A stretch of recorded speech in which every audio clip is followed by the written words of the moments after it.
विवेक नाम का एक मैकेनिकल इंजीनियर था जो शहर में काम की तलाश में आया था। इंजीनियरिंग करके भी 1 साल हो गया, पता नहीं मुझे नौकरी कब मिलेगी। उसने कई कंपनीज में इंटरव्यू दिए पर उसे कहीं भी काम नहीं मिला। कुछ महीनों बाद विवेक के शहर में खाने पीने के लिए भी लाले पड़ गए थे। इतने महीने बीत गए, अब तक कोई काम नहीं मिला और आगे भी कोई उम्मीद नहीं है। इससे तो अच्छा है कि मैं अपने गांव जाकर वहां जो भी छोटा मोटा काम मिले वो कर लूं।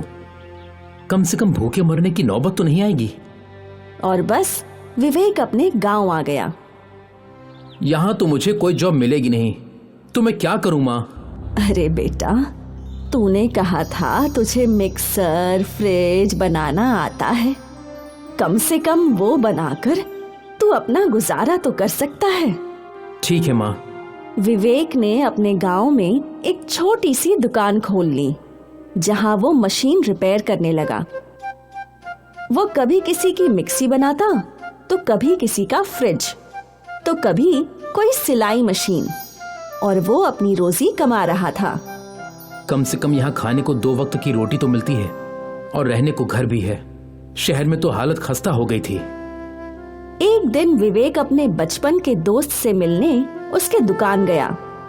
विवेक के दोस्त की खिलौनों की दुकान थी।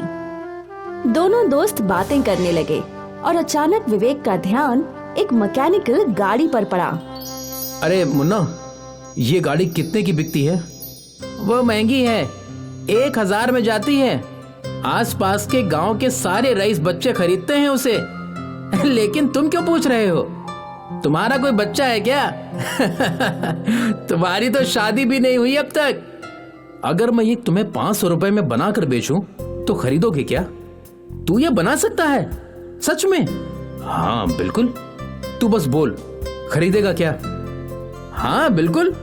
तू अगर 500 में देगा तो मैं 700 में ग्राहकों को बेचूंगा और ये गाड़ी की और मांग बढ़ जाएगी। ठीक है, मैं चलता हूं, अगली बार गाड़ी लेकर आऊंगा। विवेक अपनी दुकान पर लौटा और उसने गाड़ी बनाना शुरू कर दिया।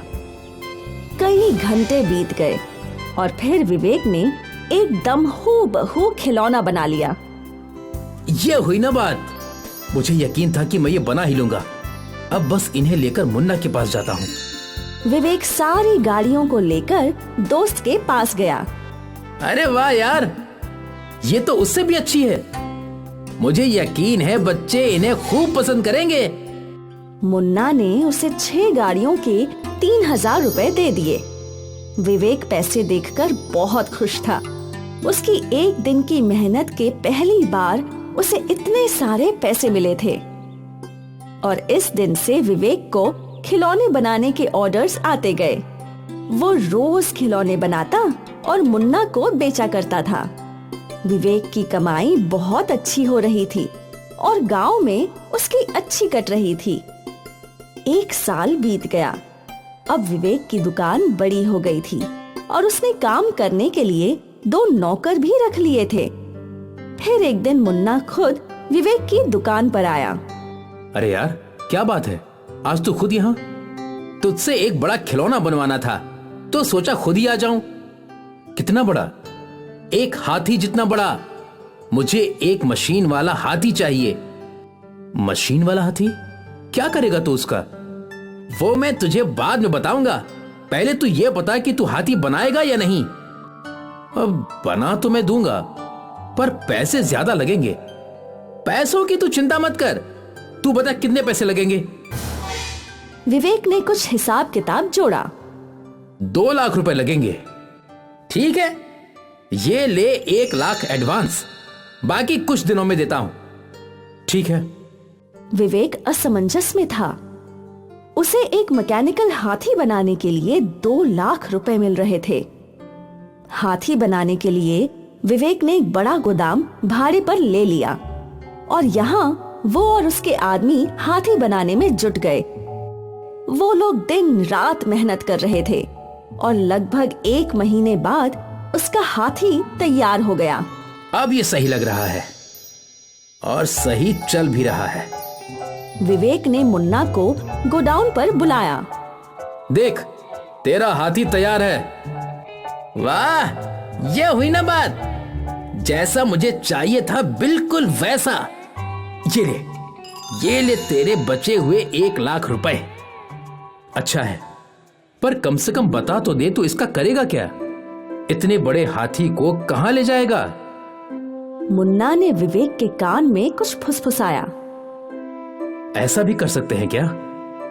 हाँ हाँ, क्यों नहीं, ये अपने आप में अद्भुत है मेरे दोस्त। ठीक है, तू बस इस हाथी पर पालकी लगा दे। हाँ। विवेक ने इशारा किया और उसके आदमियों ने हाथी के ऊपर पालकी जोड़ दी। मुन्ना उस बड़े हाथी की गर्दन पर बैठा और उसे चलाने लगा। वो हाथी लेकर रोड पर चलने लगा और लोग उसे देखकर दंग रह गए। क्या चीज है ये? ये है रोबो हाथी। क्या? मशीन वाला हाथी। मुन्ना हाथी को चलाकर पार्क पहुंचा। रोबो हाथी की सवारी बस 30 रुपए, 30 रुपए। भैया, मुझे रोबो हाथी की सवारी करनी है। मुझे भी। मुन्ना लोगों को रोबो हाथी की सवारी करवाने लगा और उनसे पैसे लेने लगा। कुछ ही घंटों में मुन्ना के पास अच्छे खासे पैसे हो गए थे। एक दिन की कमाई 10,000 रुपए। ऐसा ही चलता रहा तो बस 20 दिन में 2 लाख हो जाएंगे। वाह, ये आइडिया तो बहुत अच्छा है।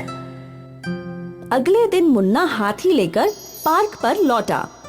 इस दिन भी कई लोगों ने सवारी की। शाम के समय वो बीच पर गया तो वहाँ भी लोग रोबो हाथी के दीवाने हो गए।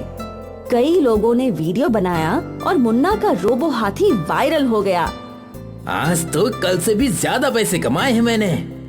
अगले दिन रिपोर्टर मुन्ना का इंटरव्यू लेने आए। ये आपने कैसे किया?